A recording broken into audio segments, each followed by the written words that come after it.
प्यारे बच्चों, हम लोग कबीर दास की साखियाँ एवं शब्द पढ़ रहे थे। साखियों की व्याख्या पूरी मैं आपको बता चुकी हूँ। आज मैं डॉक्टर पंकज उपल आपको शब्द के बारे में बताऊंगी।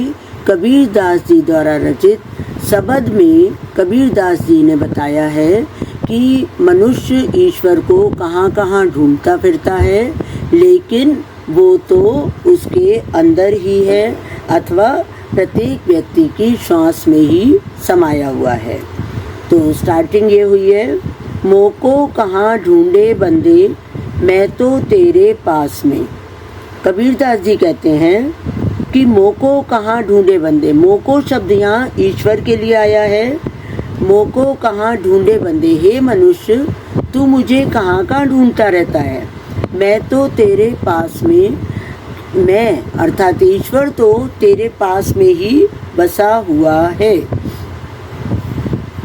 ना मैं देवल ना मैं मस्जिद ना काबे कैलाश में। ना तो मैं मंदिर में मिलता हूँ, ना मस्जिद में मिलता हूँ, ना काबा में अथवा कैलाश पर्वत में भी नहीं मिलता हूँ। कहने का तात्पर्य यह है कि मैं किसी तीर्थ स्थान पर नहीं मिलता हूँ। ना तो कौने क्रियाकर्म में, नहीं योग वैराग में।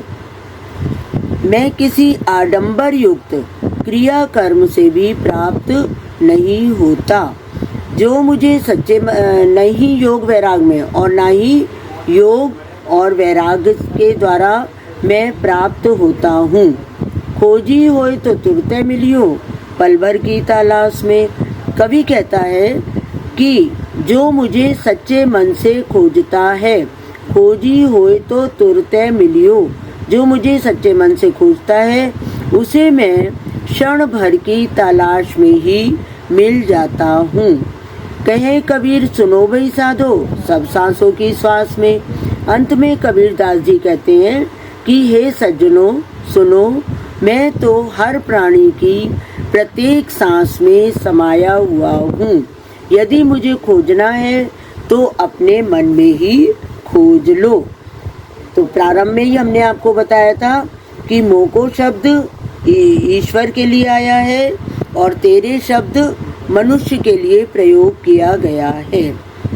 फिर भगवान देवल या मस्जिद में क्यों नहीं मिलता है?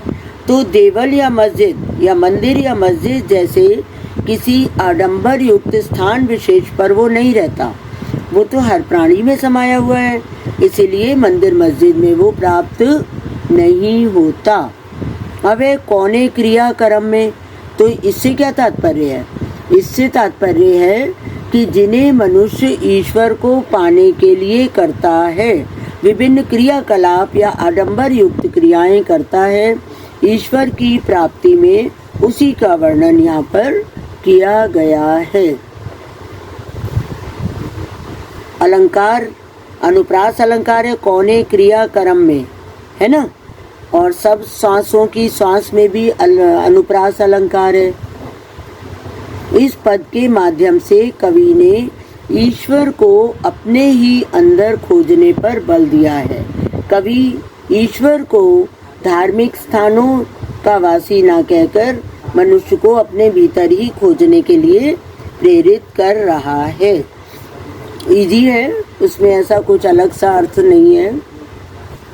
दूसरा, संतों भाई आई ज्ञान की आंधी रे, भ्रम की टाटी सबे उड़ानी, माया रहे ना बांधी।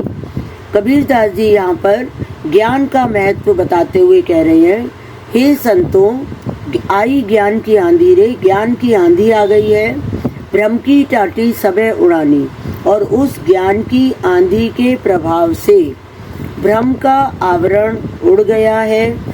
माया रहे ना बांधी, वो माया रूपी रस्सी से बंधा ना रह सका। हिति चित की द्वै थूनी गिरानी, मोह बलिंडा टूटा। स्वार्थ के खंबे तथा मोह की बल्लियां टूट गई हैं। हिति चित्त की द्वै थूनी गिरानी, स्वार्थ के दोनों खंबे गिर गए हैं तथा मोह रूपी बल्लियां गिर गई हैं। तृष्णा छानी परी घर ऊपरी, तृष्णा का छप्पर गिरने से। तृष्णा छानी परी घर ऊपरी, तृष्णा रूपी छप्पर घर के ऊपर जाकर गिर गया है।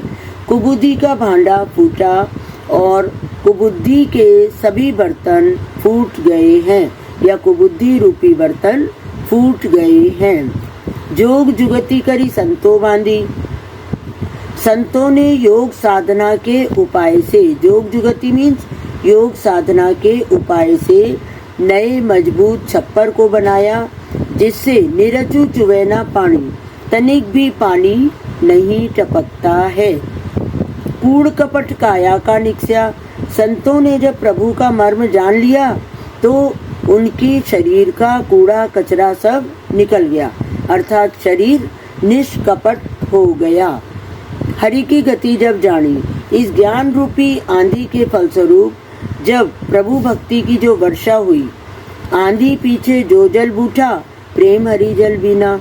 इस ज्ञान रूपी आंधी के पश्चात जब प्रेम रूपी वर्षा हुई, उसमें प्रेम हरि जन भीना, हरि के प्रेम में सभी भक्त भीग गए। कहें कबीर भान के प्रगटे उदित भया तम खीना। कबीरदास जी कहते हैं कि जिस प्रकार सूर्य के उदय होने पर अंधकार समाप्त हो जाता है, ठीक उसी प्रकार ज्ञान के सूर्योदय से संतों के मन का अंधकार नष्ट हो गया। अच्छा, अब क्वेश्चन ये आता है कि इस पद में कैसी आंधी आने की बात की गई है। तो इस पद में ज्ञान रूपी आंधी आने की बात कही गई है, जिसका प्रभाव मनुष्य के मन पर पड़ता है। इस आंधी के आने से पहले मानव के मन की क्या स्थिति थी?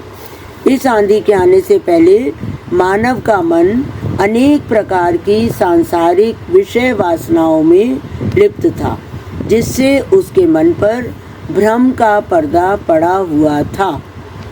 काया का कूड़ कपट किसे कहा गया है? मोह, माया, भ्रम, लोभ, छल कपट, द्वेष, दुर्बुद्धि और विषय वासनाओं को शरीर का कूड़ा कचरा कहा गया है। फिर है सूर्य के प्रकट होने पर कवि को किस बात की अनुभूति हुई? सूर्य के प्रकट होने पर मनुष्य के मन में व्याप्त अज्ञान रूपी अंधकार नष्ट हो गया। अनुप्रास अलंकार मैंने आपको पहले भी बताया, कूड़ कपट काया का निक्ष्या, ठीक है। और संतों भाई आई ज्ञान की आंधी रे, इसमें रूपक अलंकार है। इस प्रकार कबीर का ये चैप्टर यहाँ पर समाप्त होता है। अगले पार्ट में आपको इसके क्वेश्चन आंसर भी समझाएंगे।